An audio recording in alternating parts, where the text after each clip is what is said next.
Hi everyone, get ready to dive into the action with Team Echo Lodge Equestrian. Join me along with Pablo as we embark on a ride of tight turns, wading distances and bigger tracks, all under the expert guidance of Ben Netterfield, our Equestrian Performance and Mindset coach. This vlog is unlike any other, as it offers a deeper dive into Ben's coaching methods and my own learning journey. Get ready for some real insights as I share my experiences and tackle each exercise head on. But hey, I want to hear from you too. Drop a comment, smash that like button, and hit subscribe if you're ready to join us on this epic ride. So, without further ado, let's jump right in. We'll kick things off with a solid warm-up, followed by a quick check-in to see how we're feeling and set our goals for the session. Then, it's time to hit the jumps and take on whatever challenges come our way. Are you ready? Because Team Echo Lodge Equestrian is about to take it to the next level. Let's do this.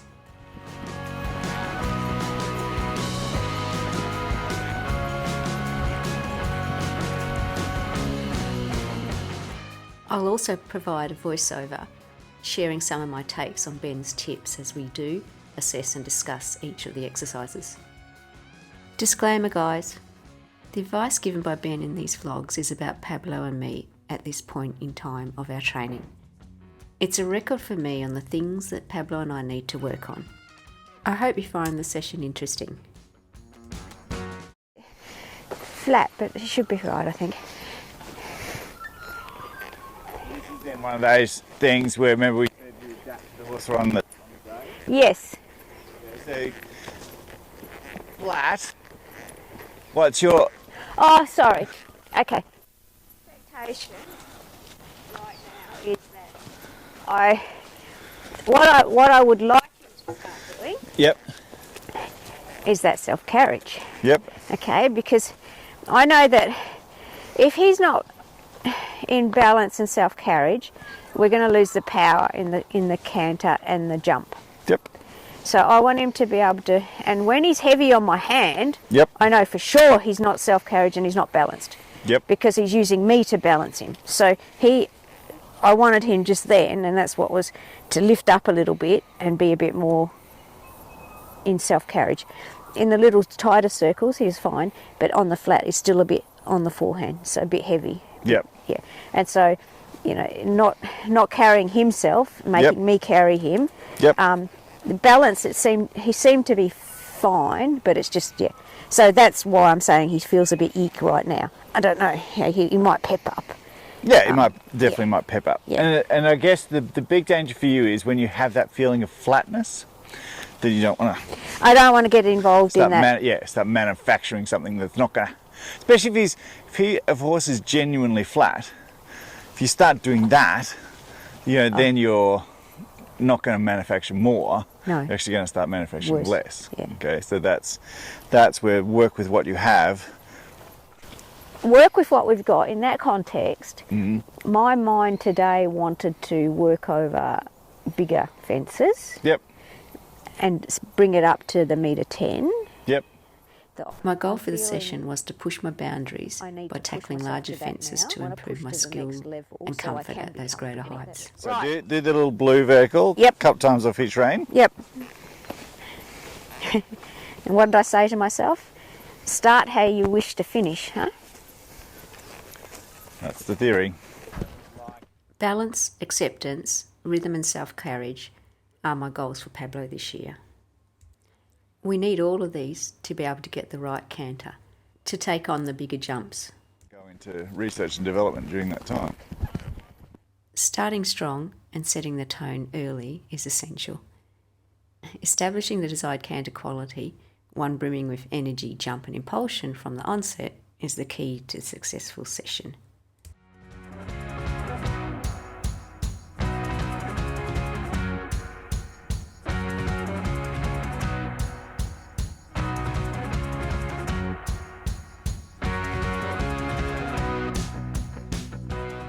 Interfering with Pablo's rhythm disrupts his balance and hinders his jump.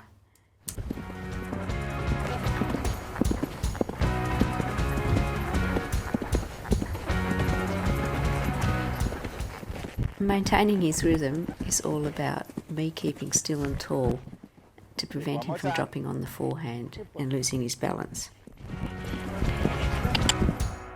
That was the right counter, just the wrong decision. Happy and into my hand, doesn't it? Yeah. Yeah. And remember, if he's flatter earlier with your half halt, for the reason of his first response will be Yes. that. Yes.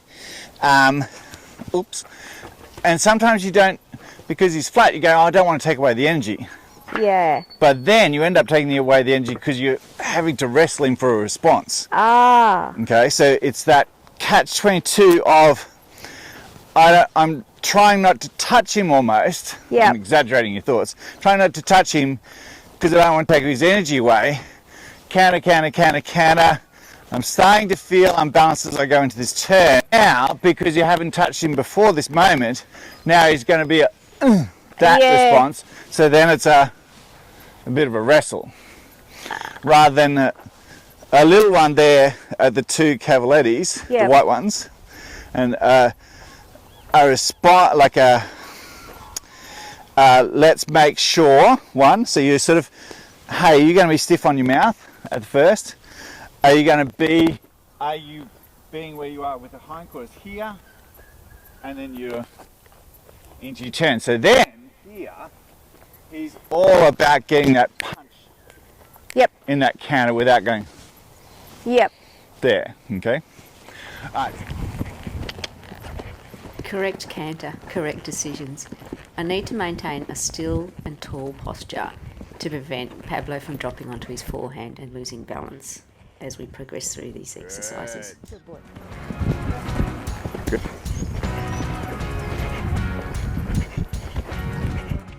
A classic example of not sustaining canter power and rhythm through the turns. Well,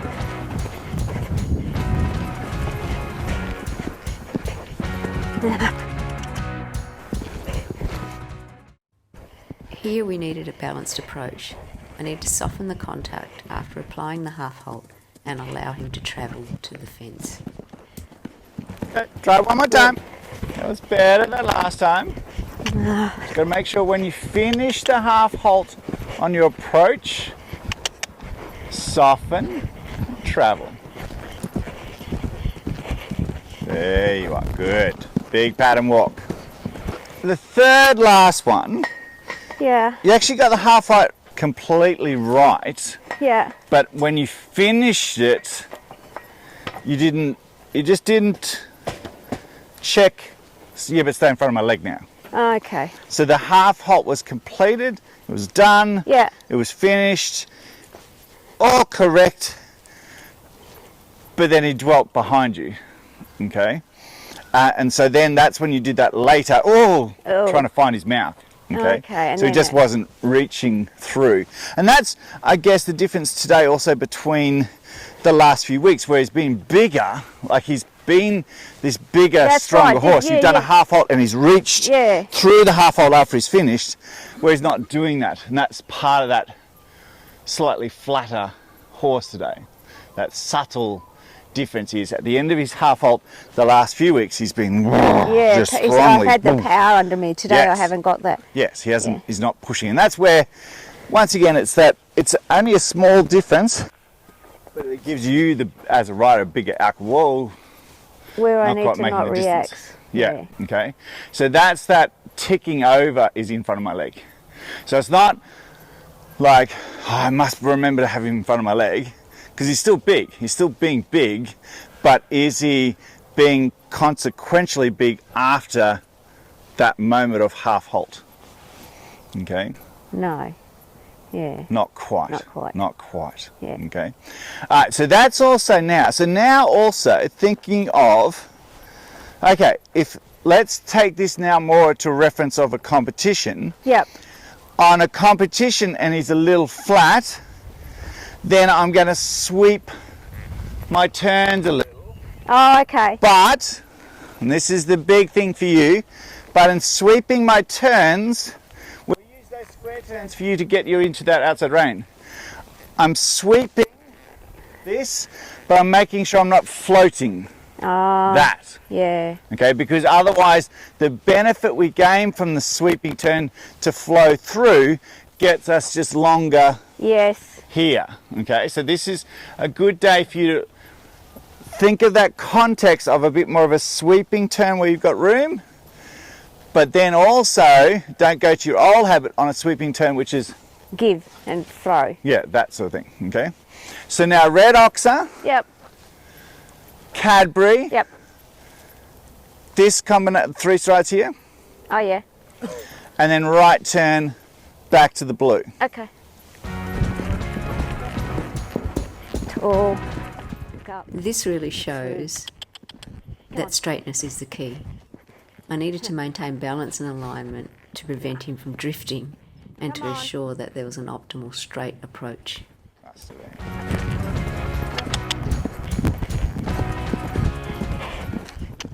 What a difference straightness makes. As I was going around, I was thinking about my half halts and then allowing him to travel to the jump. And Good When boy. he gets airy these days, he does them much softer. Like he always do, stiff shoulder, air into the, and then Oh. he really land unbalanced. He often, very rarely does that these days. it's great to see the small improvements over Good time. boy. Woo. Woo. Pablo is softening in the air and landing more balanced. Tall. He is much straighter and has better rhythm. Good boy. Really deep. I thought I was going nicely. Yep. I must have, and I think I leant forward and looked you, down. You sort of, here you went, I think I've got this distance, and you unconsciously leant forward. That's right. But then you had that loss of connection to him. Yep. And then you sort of all to find that. If you'd probably if you'd leant forward and pushed slightly, you'd be fine. But you sort of leant forward and you just, when you felt that loss of connection to him, was the problem. And that made him lose his balance, Yeah. and then he couldn't actually take the jump properly, and he didn't know what was going on.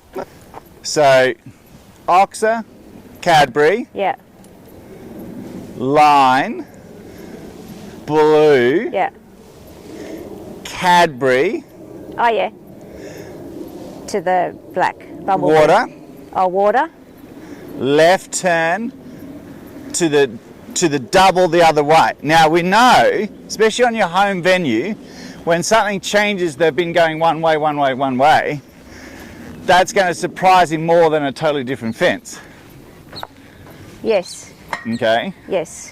so this is also slightly sweeping turn. Yep. A slightly sweeping turn, because this will be good for you to practice that slightly sweeping.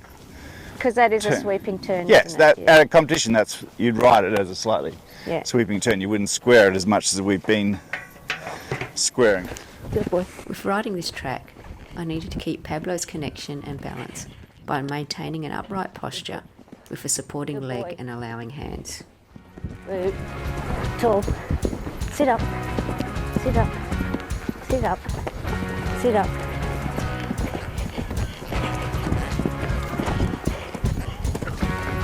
Good boy. Woo.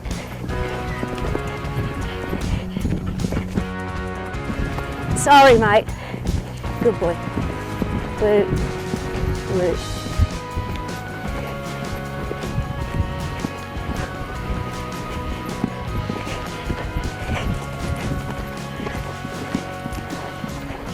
Moral of that story is So you got to straightness, keep going. look through. Good man. Woo. Woo. Woo. Good boy. Sweeping bend. Tall. Look up. Up. Good boy. Good boy. Good boy. Good boy. Best thing about that course, I let all the mistakes go. yes, on reapproach, I knew what I was doing wrong, so I tried to fix it. That's it. The water tray, obviously, I wasn't straight. Straightness kills everything. If you're not straight, you're not going to get a balanced horse. And Once again, I've got more gears, but how do I use them? yeah, Okay. Yeah. And that's sometimes the harder part of training. Training them to have gears is slightly difficult. Learning how to use the gears is actually quite hard. This is through repetition, but remembering or being told, okay, what you did was this. Yes. Then you go, okay, now I understand what I did. So once again, the decision here wasn't wrong. You're both on the waiting distance. You both saw it, but your leg was too strong for that waiting distance, and he interpreted as go forward, okay. which then just made it tighter for him. It's got to be the collected, the pole up waiting distance. Yes. If I think of that, pole up maybe? Yeah, that's certainly, well, certainly give that's a good way Trigger. to trigger it and see if that helps you do that. Because that would be just slightly, like say for my hand, I just go to 1 or 2 fingers up, so I'm not taking it up very high, but on doing that, I'm just closing it. So I'm lifting, I'm squeezing my leg up to that point. So I'm lifting the pole up. Lift. Yeah. But I think just in front of the fence, you've got to think lift up with my thumb going forward, because that's my squeezing, that's up subtle. to my hand. Yes. So I'm lifting, but my hand's actually going, I'm making sure my hand's going forward, because I don't want it to come, because that will change the whole context of everything then. So now just do one more time where we go left rein, up, black oxer to green oxer. Yep. Right turn to this. Sorry. Yep. Cadbury to our black. Okay. Straight.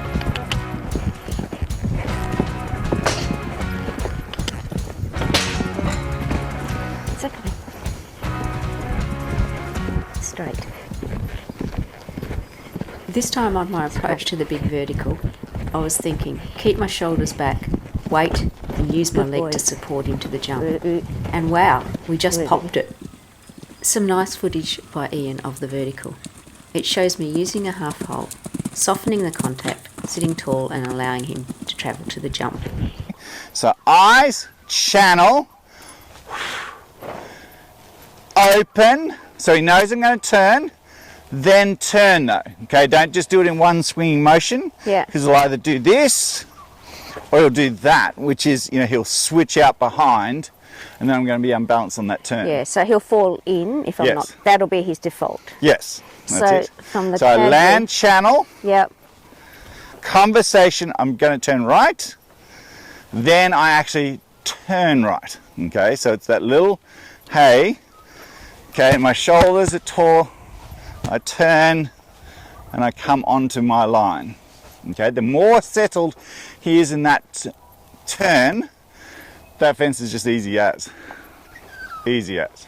Yeah, and that's... It's better for him, though, to land straight. Yeah. In this situation, if he lands left, but he's straight... It's good. That's better. And that's the key for him, is his straightness, Yes. And now we can move into, okay, set it, refresh it, easy, keep going. Yes. So now it's thinking about the canter and setting the canter up. Yes. And really working on that. Yes. Use that time to set up. Yes. So it makes the fence just a canter stride. Yes, exactly. And so that means I'm well set, because often, especially on a course, often after a long canter, you have a series of fences. Yeah. Like, so if you haven't made the most of that long canter, yes, you might jump that fence, but then bang, bang, bang, bang, bang.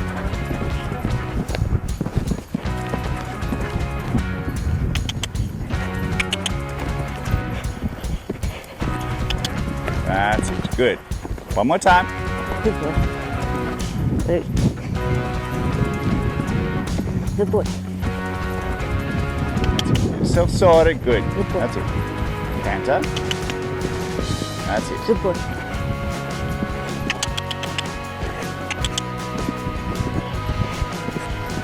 That's it. Good boy. Good. Big pats. Good boy. Big bed. Good footage by Ian of the square turn. It shows me on the first attempt landing too long and not having enough time to sit up and set the turn up. Overshooting the corner on the second and getting a messy but good shot on the third go.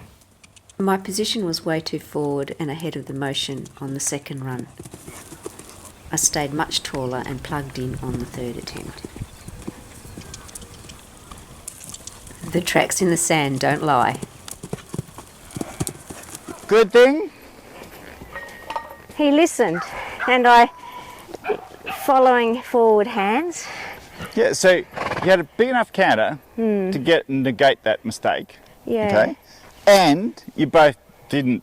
The moment he was landing after the black, you both, yeah, but what's next? Okay. We didn't make That's a huge deal. Yeah. Okay. Blue, really good. Yeah. Really good. Now, the only criticism after the blue. Oh, I lost concentration. Yeah, you should have sorted that counter much earlier. Yeah. Okay, that's one thing that we do want to do now. Yeah. That in situations like that, when you know you have more time, you tend to then just blope along with yeah, that. and then start, where that mirror is, you start going, shit. Yeah. I should have it better than that. Whereas here, you had in a third of the distance. Oh, it's beautiful. You clearly showed us you can work in that time frame, And so he wanted to not be straight. That's right. As he came through here, but he didn't fall for the traps. You didn't just, as he started to swing, you didn't fall over him, okay? You still kept going, I've got time, so you didn't start to go, I'm running out of time and start doing that. Yeah. Still going, I'm still going, I'm still going, I'm still going.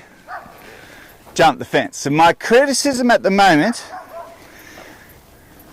which is on long distances at the moment, you tend to use the whole of the distance and you're into the last 8/10 of it before you go sort of this counter. Yeah, okay? yeah. Fix the whole problem is that I need to be a bit punchier to that, don't I?